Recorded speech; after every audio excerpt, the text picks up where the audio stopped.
Welcome to Torino's replay-o-rama, a product similar in spirit to, though exceedingly more awkward than, Lord Zath's replay theater. Today we're going to re-review the 447k damage Hindenburg replay that the Mighty Jingles posted 4 days ago. Although the Gnome Overlord correctly suggests that damage isn't everything, he doesn't really offer any actionable advice on how the game could have been won. That is going to be our goal today. To start out, we want to derive the maximum amount of information from the team lineups. First of all, our protagonist is playing solo. If you want to reliably win solo games, certain positions become viable and not viable because you have to rely on teammates who are puppies being competent and not dying in the meantime. More on this point later. Secondly, let's look at the overall class distribution. You'll notice that there are 5 battleships per side. With this kind of lineup, 5 battleships per side, it means a domination game is overwhelmingly likely to be won by points rather than by kills, due to the simple fact that battleships are harder to kill than cruisers or destroyers. If there were very few battleships and more cruisers and DDs, then the likelihood would shift more towards the game being won by kills. A BB-heavy game like this one puts a lot of pressure on your capping ships because there's very few of them. It's prudent to support them whenever possible in this case because the Shimakaze doesn't have a lot of tools when it comes to survivability and capping prowess. It should be noted, on a side note, that if this were a cruiser or DD-heavy game, then the pressure would shift more towards the heavy alpha ships to stay relevant and to stay alive throughout the battle. Third point, let's look at what kind of carriers we have and what they're willing to do and what they're capable of doing. Our team's Richthofen, for example, is going to struggle to do reliable damage to a Kleber. On the other hand, he's going to have a field day with the Des Moines, Hindenburg, Moskva on the enemy team. By contrast, the enemy Midway is going to have a much easier time in doing damage to our destroyers, but in exchange not have quite the same disgusting alpha of the AP bombs and rockets that the Richthofen has.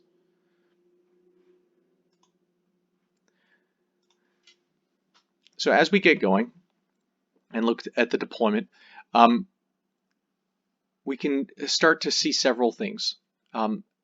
From the very first second of the battle, you're making decisions as a player, and those decisions end up compounding and adding to the total percentage likelihood of winning the game or not winning the game. In this case, our protagonist is taking the Hindenburg to the 2-3 line here on Sea of Fortune. In my opinion, that is not a viable play as a solo player. You're basically relying on your teammates, puppies, to fully cover C, fully cover B, and cover, let's say, the inside angle, the 4 line of the A cap. Because once you're on the 2-3 line, all you can really cover is let's say the 3 line side of the A cap, maybe the top of it a little bit, but you're occluded by the islands at Foxtrot 3 and Foxtrot 4. So that's an incredible gamble as a solo player to basically put control of 2.5 caps fully under the responsibility of your puppy teammates. And in my opinion, if you want to achieve replicable success as a solo random battles player, you can't take gambles like that because more than likely they're not going to pay off.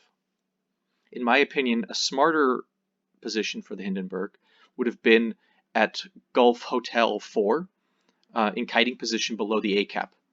It would allow you to put your guns towards the 2-3 line and still farm quite a considerable amount of damage on the battleships that are over there, but at the same time give you cap overwatch. Right? No DD really wants to be exposed to the 12 guns of the Hindenburg.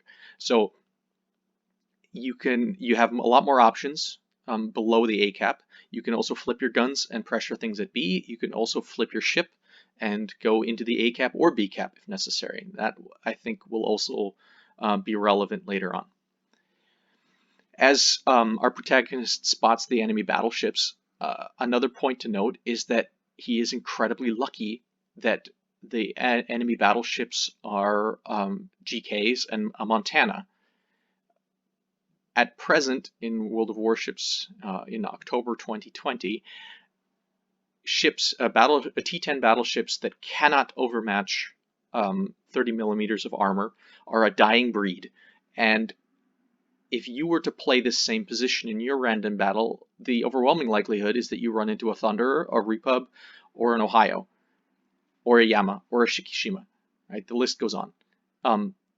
And they'll just laugh at your armor and blap you for half your health. So this works out, and the player is able to farm a prodigious amount of damage from this position. But just because in this one instance they're able to do it doesn't mean that this is a replicable approach to success. As we look around us here, you'll notice that we have two battleships that are basically heading straight for the corner of the F2 island. You don't have to be Chester Nimitz to do the math that two battleships pushing into three battleships and two cruisers and a destroyer is not going to work out in our favor. If I were playing this, I would have pinged both of those battleships to get back. They might not have listened. They might have still done it. But every single puppy that you save from their own bad decision making contributes to your overall win rate, and it's worth trying at every opportunity you have. Yes, it's tedious, but if you're trying to raise your win percentage by even 1% once you've gotten it to a high level, it's hard work, and better players, in my experience, get more out of their random battle teammates. You can see that we're close to 5 minutes into the battle, and the enemy team hasn't made any attempt to cap the A cap or the B cap. If we were in a more central position, it would at least be an option for us to try and contest the B cap or to try and contest the A cap.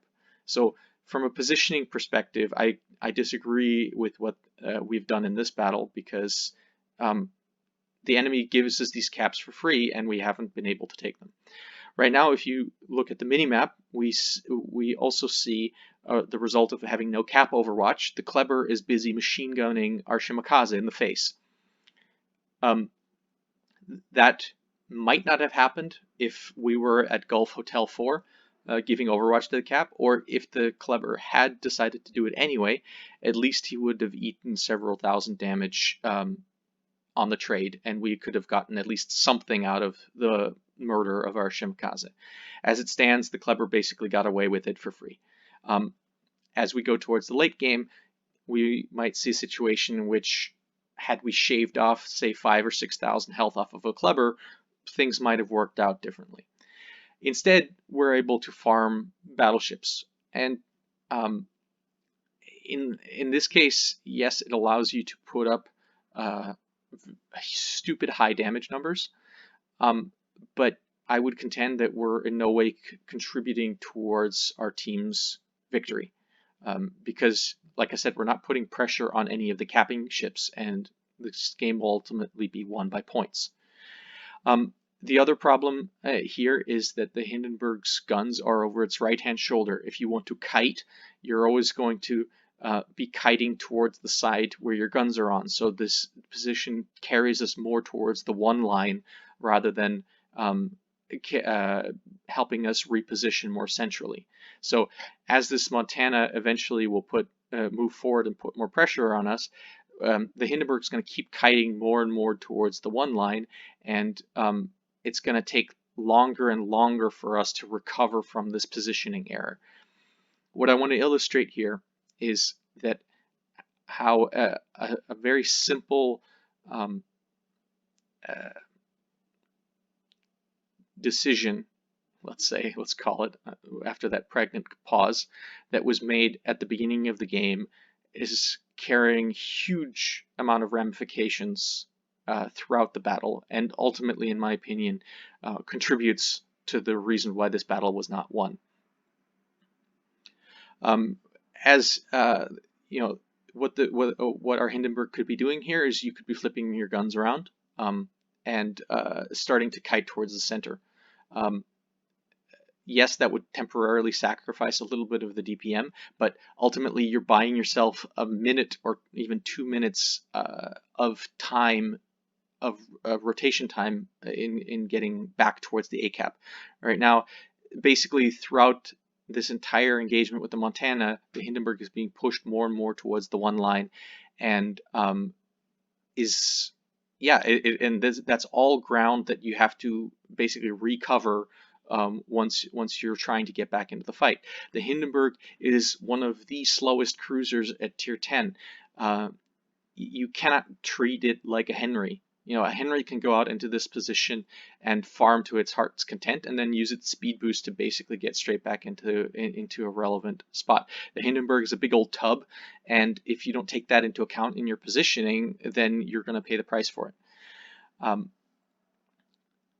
This also illustrates, you know, how we are currently not having much of an impact on the game. Our teammates at sea are basically being surrounded right now, from the Moskva Hindenburg in the middle to the Des Moines and GKs that are pushing in from A, to the Shikishima Yamato at the top, plus the carrier pressure. Like they're in a really rough position from a map point, and you know, I'm not going to say that had we been on the 4 line, we could have single-handedly alleviated that, but it would have helped. We would have at least forced the guys at A to deal with us rather than being able to focus solely on the guys at C.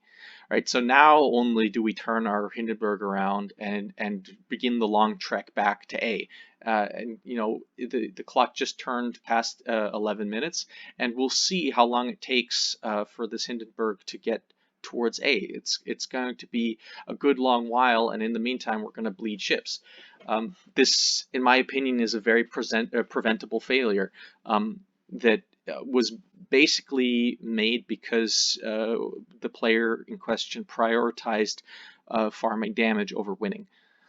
And if that is interesting to you, then that's fine, but then that's probably also why not the reason why you're listening to this commentary.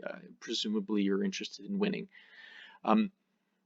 Again, if we look at what's going on here, the Kleber in the middle and the Moskva are basically allowed to do whatever they want, and we're not able to significantly impact that. The points are ticking up and up and up, and all we're able to do is to do some long-range damage on ships that have, you know, a lot of heals. So congratulations, I suppose.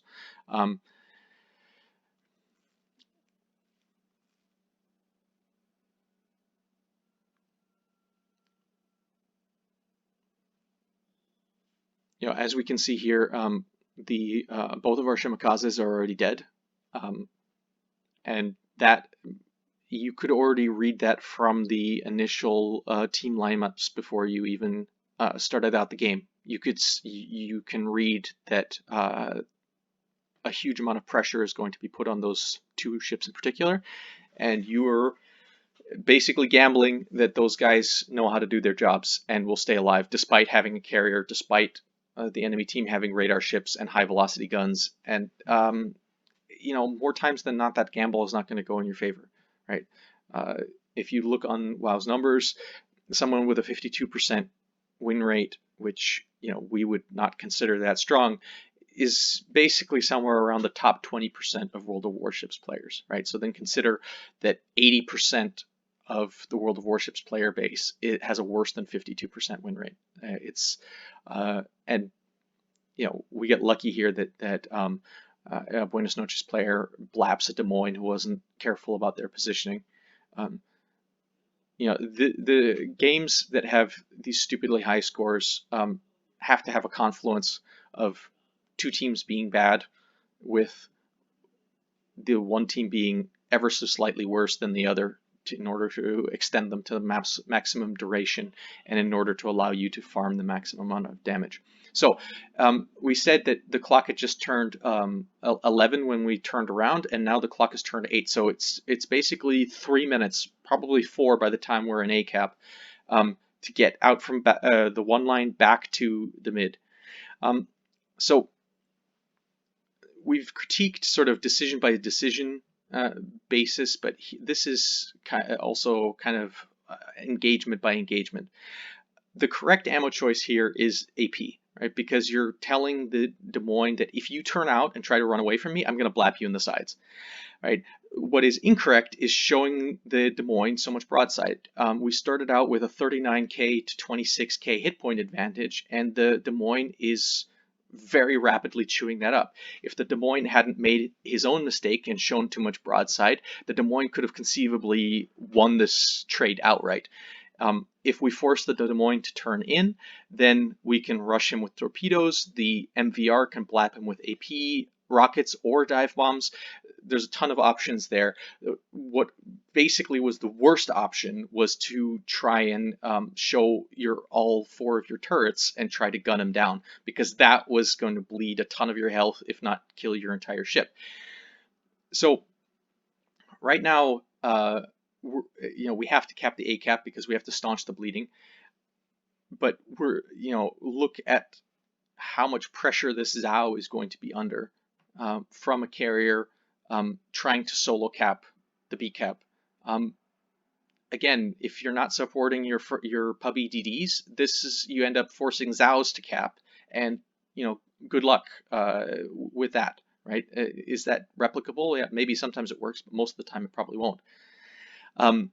Here, right after we sort of clear this next island, in my opinion, we needed to turn into the B cap. We can't go north because you have to ensure that the B cap is won. If you turn towards the Zhao here and go through this channel, then you can double up your AA with the Zhao. You can double the cap rate, or not strictly double the cap rate, but cap the cap faster, so that it increases the likelihood of it being secured and decreases the likelihood of you being reset. And then maybe you have the opportunity to torp rush one of the 2 remaining battleships. Right now, we're not choosing to do any of that. Instead, we're choosing to put more open water between ourselves and the battleships. That makes no sense. This game is already, a razor's edge away from being lost. Why are we giving more ground here? That makes very little sense. This is the point at which the Mighty Jingles talks about the opportunity to shoot at the Kleber or to shoot at the battleships. The Kleber is going to pop up here in a second again, and our protagonist is not going to choose to shoot at the Kleber. And the implication in the original YouTube video was that perhaps because our Hindenburg decided not to shoot at the Kleber, that this somehow contributed to the loss of the game. I think that is a deeply misleading statement. The game was lost far in advance of these few decisions. The game at this point is almost unrecoverable, because all the enemy team needs to do is to kill this Zhao, and the Zhao, very curiously, is not hiding behind an island. He's deciding to nose in to a Shikishima. Let's see how well that goes. Spoiler alert, it doesn't go very well at all. And you've essentially gambled that pubbies are competent. And if there's one thing that I want to underscore here, is that if you gamble on pubbies being competent, you're going to be disappointed almost every single time. So you have to adjust your gameplay around making sure that their decision making, however questionable it might be, does not impact your chance of winning the game. And I believe very firmly there was a very high chance of winning this game because the enemy team was not that much more skilled than our team. It's just we were not in the correct position to affect the generation of cap points.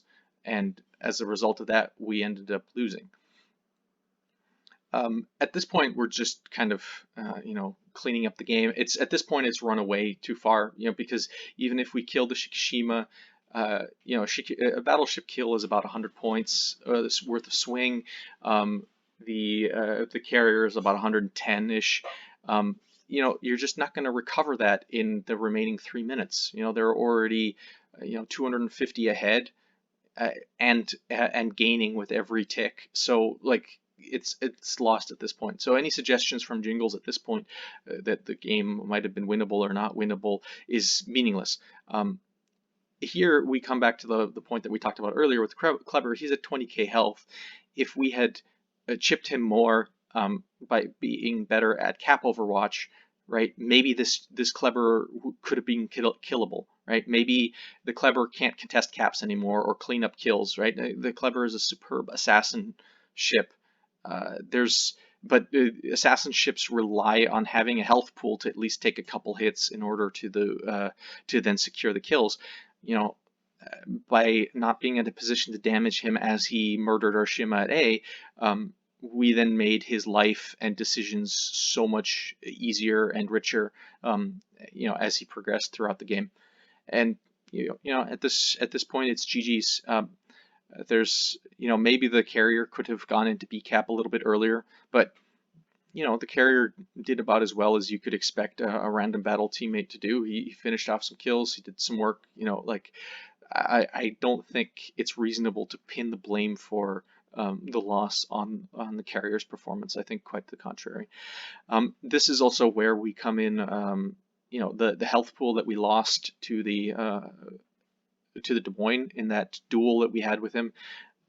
A carrier strike from a midway is probably, depending on whether it's like rockets or torpedo bombs, it's somewhere, if we're lucky, it's only about 7k. If we're unlucky, it's 15k or 20k. So we have to have that kind of buffer to work with when we're trying to hunt one down and when we're the only thing it can shoot at. And like I said, we didn't do a good enough job in conserving our health in the mid game. So now, our options are really constrained here. The Hindenburg doesn't have fantastic AA, and it certainly doesn't have very good AA range. So, had this come down to, whether or not the carrier could kill him or not, we would have not been in a fantastic position. So the battle is about to tick out here, and it's very spectacular to see a 400k game.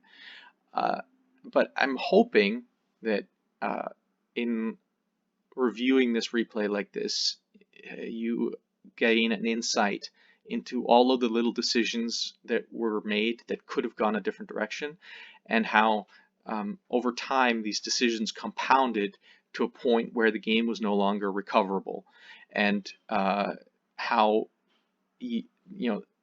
when Jingles says that damage isn't everything, he is correct, but he doesn't understand why it isn't everything and what the player could have done.